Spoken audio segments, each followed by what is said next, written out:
The morning light had barely begun to break through the dense clouds over Greenwood Springs.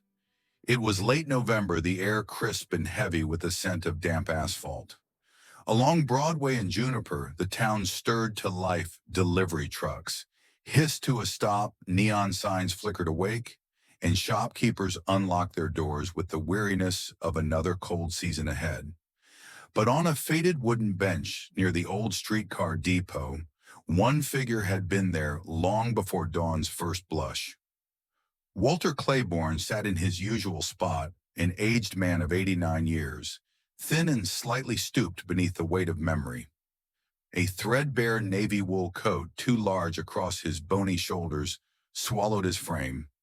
His boots, once parade-shined leather, were now cracked soles patched with care, and on his lap a battered olive canvas duffel rested beneath his gnarled hands. The duffel had traveled thousands of miles with him from the frozen forests of Hurtgen to the battered villages near Remagen. Inside it now were only scraps, yellowed documents, a torn photograph, and most cherished of all, a dented steel helmet, its inner rim etched with tiny names each one remembered. Few in Greenwood Springs knew the man's story. Fewer still cared. They called him Old Walt, often with a smirk, as though the act of surviving long enough to see one's country forget you was something quaint. As the clock on the depot struck 7:00 a.m., a noisy pack of high schoolers approached, their voices loud and unguarded. "Yo, check out Old Walt again."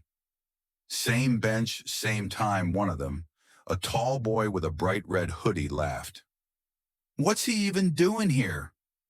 "Waiting for a telegram from World War I," another chimed in. The group burst into laughter. One girl raised her phone. "Click a quick photo already destined for some mocking post." "Relic on a seat," the caption would soon read. Walter didn't flinch. He hadn't flinched in decades. But his fingers, those weathered claws of bone and sinew, tightened around the duffel strap ever so slightly. Across the street, unseen by the teens, Benjamin Hale watched. At 23, Benjamin was a newly minted State University ROTC cadet, his crisp khaki slacks and polished shoes a sharp contrast to the town's fraying edges. He was back in Greenwood Springs for winter break, volunteering at the local courthouse for legal internship hours. This was the fourth time in as many days Benjamin had seen the old man in this exact spot. There was something about the figure, a gravity, a silence that felt deeper than mere habit. As the teens shuffled away, their laughter fading, Benjamin crossed the street. He approached slowly with measured respect. "Sir," he began softly, standing a few feet away. "Are you all right?" Walter raised his gaze. His eyes were pale, almost clouded yet clear with something fierce beneath. "I've been worse," came the reply. Voice gravel rough, each word weighed in iron. Benjamin opened his mouth to say more, but a hiss of brakes interrupted him. The luster 14 city bus lumbered to the curb doors, creaking open. Benjamin glanced at it, then back at the old man. "You'll miss your ride," Walter said, inclining his head toward the bus. For a moment, Benjamin hesitated. Then, with a respectful nod, he turned and boarded. Through the fog window, he looked back once more. Walter remained seated still, as stone eyes fixed on something distant only he could see. Beneath that battered helmet in his duffel lay decades of grief and love and sacrifice the world no longer asked about. At 10:35 a.m., another ritual unfolded. Walter stood in line at the Greenwood County Veterans Affairs office, his duffel clutched to his side. The lobby hummed with a particular coldness, a child crying, stale coffee brewing behind a half-closed door, fluorescent lights flickering in weary cycles. Walter carried a thin folder, his discharge papers, a dog-eared commendation letter, and a creased photograph of 3 young soldiers grinning beneath a broken church bell. When his turn came, he approached the counter. Behind it sat Darlene Mercer, mid-40s, lipstick. Too bright smile, too thin. Name, she asked without looking up. Walter Claiborne. A sigh.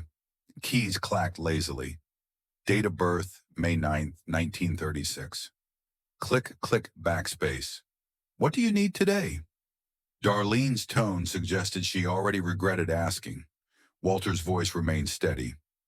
I was told I need a certified copy of my DD 214 for housing paperwork.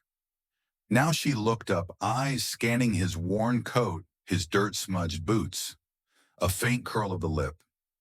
Do you have a caseworker? No, ma'am. Do you have an appointment I was told I could walk in? A loud scoff. Turning to a colleague nearby, Darlene spoke without lowering her voice. Hey, Trish, another walk-in? No appointment. Smells like mothballs. Murmurs rippled through the room. A young man in a business suit shifted impatiently. A woman in scrubs edged away. Walter straightened. He had stood taller beneath mortar fire. He would not shrink now.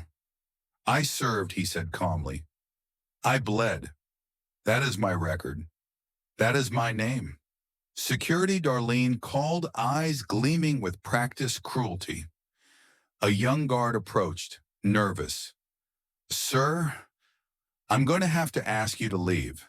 Across the lobby, Benjamin Hale entered a manila envelope in hand.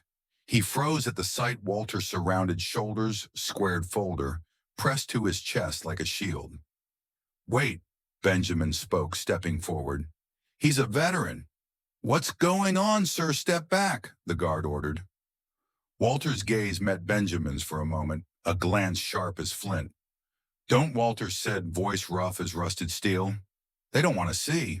And then with the slow dignity of one who had walked through hell, Walter turned and made his way toward the door. Behind him, the folder remained on the counter, abandoned like a relic no one understood. No one moved to return it. No one spoke, because in a building adorned with faded flags and polished plaques, they had just forgotten the man who had given them meaning. The memory of Walter Claiborne's steady, unflinching eyes followed Benjamin Hale through the night. Even as Greenwood Springs drifted into restless sleep, Benjamin remained wide awake, turning the moment over and over in his mind. He had seen arrogance before, but what he witnessed at the Veterans Affairs Office was something colder, a deliberate dismissal, a stripping away of dignity. The old man had deserved better, far better. By dawn, Benjamin made a decision. He would find Walter again. He didn't yet know how, only that he must.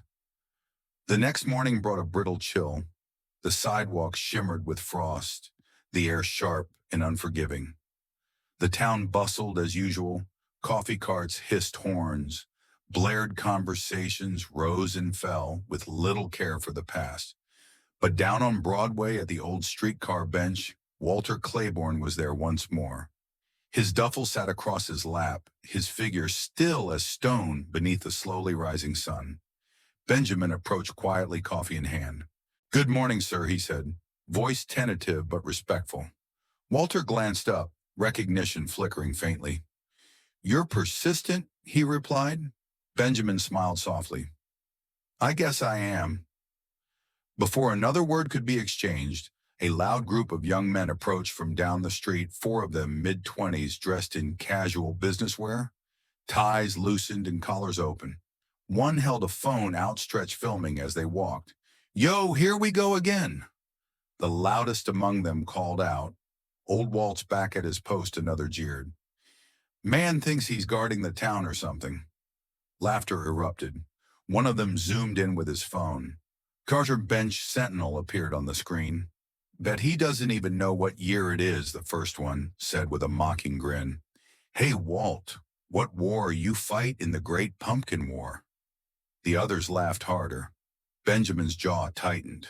He stood instinctively, but Walter reached out a slight movement of one weathered hand. Don't, Walter whispered, eyes steady. They don't know. Benjamin forced himself still.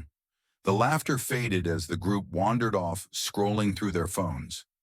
Already the video was spreading across local feeds, hashtags multiplying, Yakur Bench Sentinel, Yush, Greenwood Relic, Shachi Time Traveler. In homes and offices across Greenwood Springs, strangers chuckled without understanding. An old man's dignity became digital fodder for a fleeting laugh. Later that afternoon, Walter found his way to a familiar refuge, Nora's Diner, a weathered corner cafe that smelled perpetually of burnt coffee and old wood. Inside, the red leather booths had seen better days, and the jukebox hadn't worked since the Clinton administration. But it was warm, and Walter asked for little else. He settled into his usual corner booth. A young waitress named Amy, no older than 20, refilled his cup without speaking. She wasn't unkind, just busy like everyone else. Walter's gaze drifted to the window, watching the first flakes of snow dance against the glass.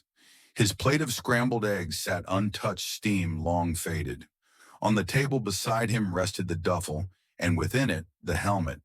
At the next booth, another group of young men had gathered, sharp suits, loosened ties, laughing too loud for the small space.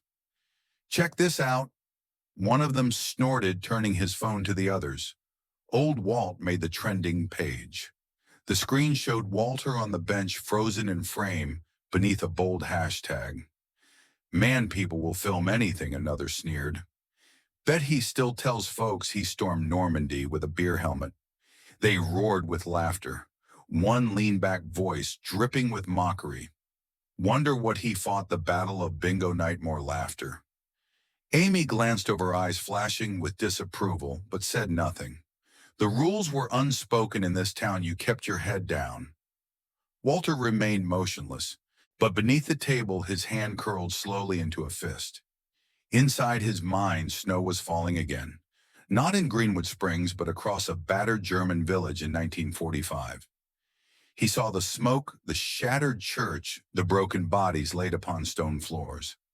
He heard the whispered plea of a young soldier, "Just a sip, Walt, please," and remembered his frantic search through the ruins of a tavern.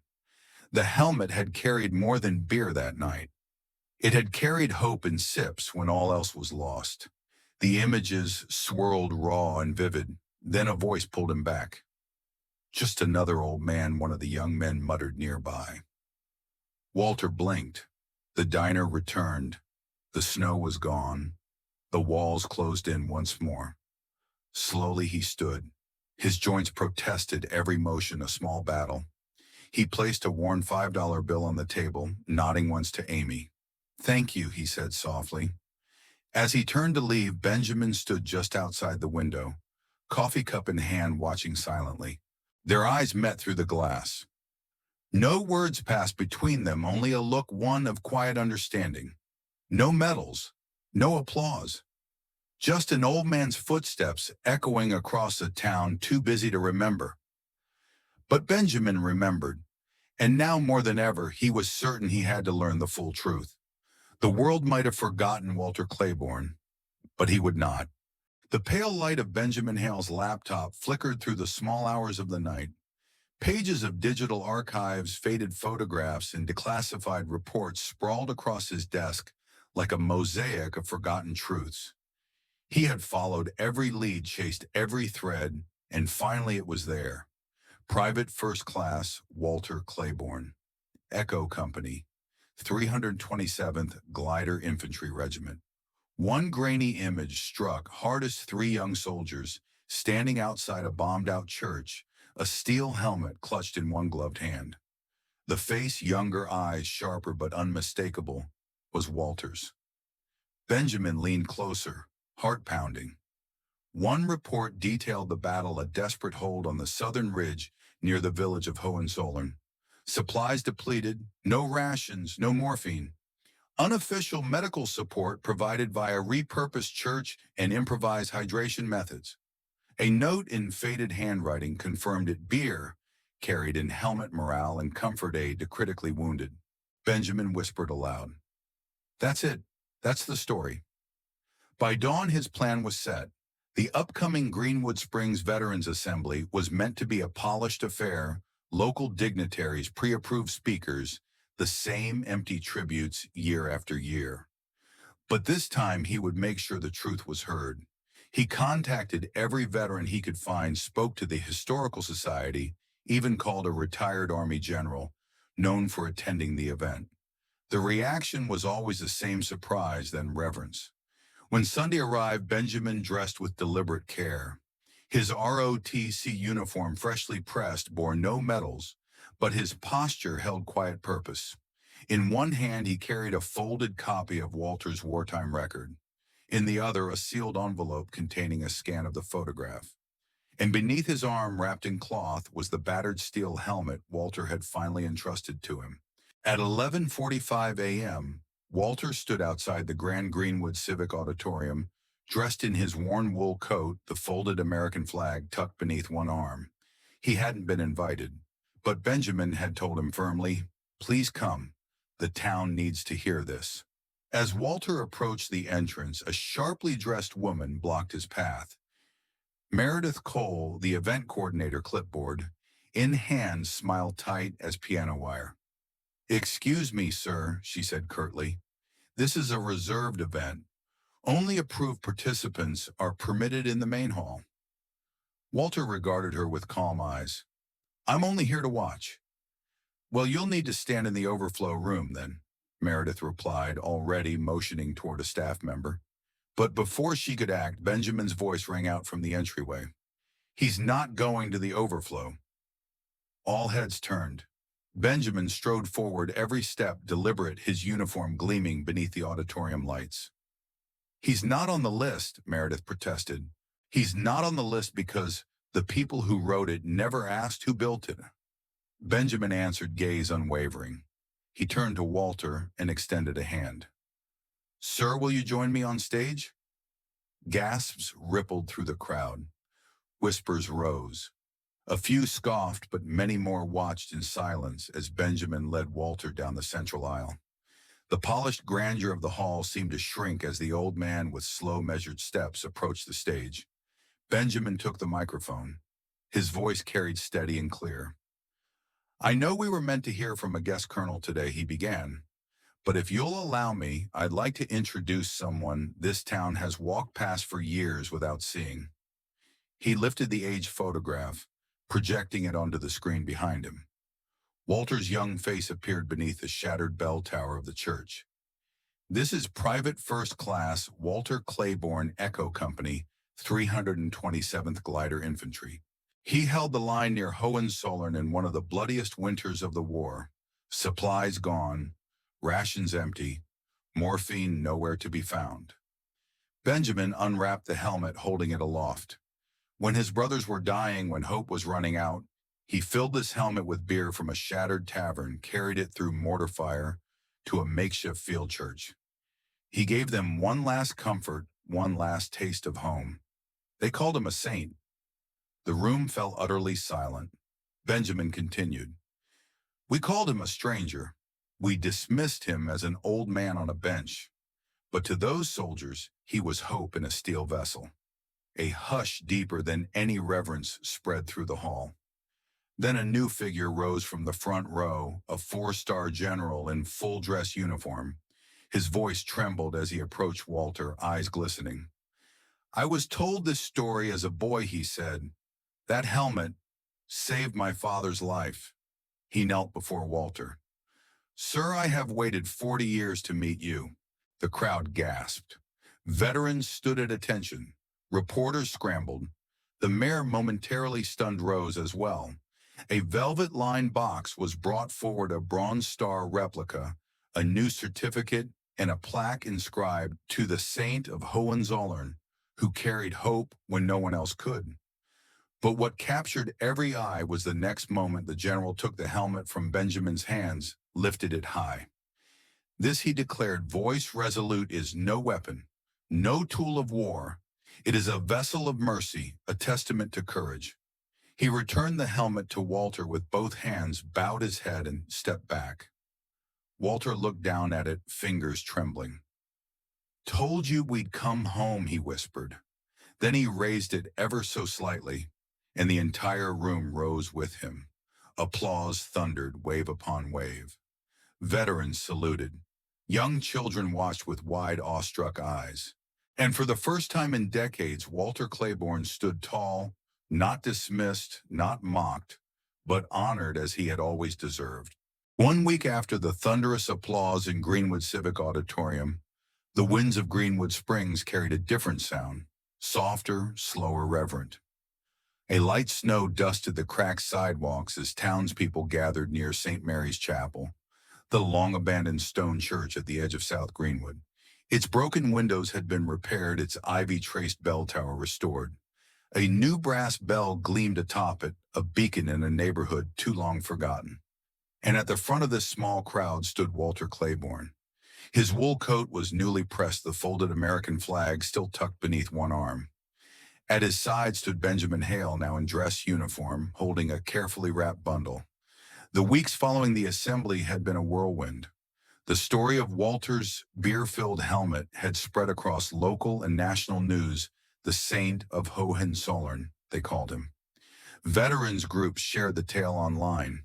A modest fund had been raised to restore the chapel, a place that once held Walter's greatest memory and now would hold his legacy. Across the green, children gathered with their parents. Veterans stood at attention, their faces lined with time. Reporters and townsfolk mingled respectfully. And near the chapel steps, standing quietly, hands clasped in apology, was Meredith Cole. Her clipboard was gone. In its place, a solemn awareness had settled in her eyes. A small bronze statue now stood by the chapel entrance. A soldier kneeling with a helmet in hand, head bowed before a stone altar. At its base, one line was inscribed, "To the man who gave his brothers one last sip of hope." The air hung still as the ceremony began. A local pastor stepped to the podium, voice steady against the cold wind. "This chapel," he said, "once sheltered the wounded beneath a shattered roof. Today it shelters the truth, a truth long buried beneath silence and indifference." He gestured to Walter. "And today we honor not only a soldier, but a man who in the darkest hours chose compassion over despair." Walter stood for a long moment, no script in hand, no speech prepared, just memory. When he finally stepped forward, his voice was rough but clear. "I never asked to be remembered," he began, "but I remember them, every face, every name." His gaze swept the crowd. "What I did was simple. I gave what I had when they had nothing. A sip of beer and a steel helmet. A small comfort when there was none left." He paused, eyes wet with unshed tears. "Sometimes it is not the grand acts that matter, but the smallest ones. The ones no one sees that stay with you when the rest fades." Walter turned to Benjamin and gave a slight nod. With great care, Benjamin unwrapped the bundle, revealing the battered steel helmet. Its dents and scratches gleamed softly beneath the winter light. Walter lifted it, hands trembling with reverence, and placed it gently on a newly built pedestal beneath the chapel's bell. Then, with a final glance skyward, he signaled the bell ringer. Gong! The bell's deep tone echoed through the streets, rolling over rooftops, stirring hearts. Birds scattered from the belfry, children hushed, and for a moment time itself seemed to pause, bowing its head to a life that had finally been seen. At the edge of the crowd, a small boy tugged on his mother's sleeve. "Who is he?" he whispered. She smiled softly, eyes damp. "He's the reason this church is still standing." As the bell's echo faded, the townspeople parted, leaving a path for Walter. Slowly, with steady steps, he descended the chapel stairs. His worn boots pressed new prints into the fresh snow. Along the path, old friends and new faces alike reached out, shaking his hand, patting his shoulder, offering words too long delayed. Even Meredith Cole stepped forward, a voice quiet. "Mr. Claiborne," she said, eyes lowered. "I was wrong. I am sorry." Walter regarded her with a faint smile. "No harm done," he replied softly. "Just remember." She nodded, tears brimming. Behind them, the statue gleamed beneath falling snow. The chapel doors stood open. And in the heart of the town, the story of Walter Claiborne was no longer one of silence. That evening, a new heritage program was announced to preserve St. Mary's as a living memorial to acts of unseen heroism. Local schools began planning history projects. Veterans groups pledged to keep the chapel in their care. And across social media, the old hashtags faded. In their place rose a new one. Remember, Walter Benjamin watched it all unfold with quiet pride. But more than that, he watched Walter seated once again on his familiar bench. Duffel now lighter eyes no longer so distant. For the first time in decades, the town saw him, and as the streetlights began to flicker on that snowy evening, Walter Claiborne sat beneath their glow, not forgotten, not mocked, but honored as he had always deserved to be. The steel helmet rested in its place of reverence. The church stood renewed, and through the gentle ringing of the bell, the values Walter had passed down would echo through Greenwood Springs for generations to come.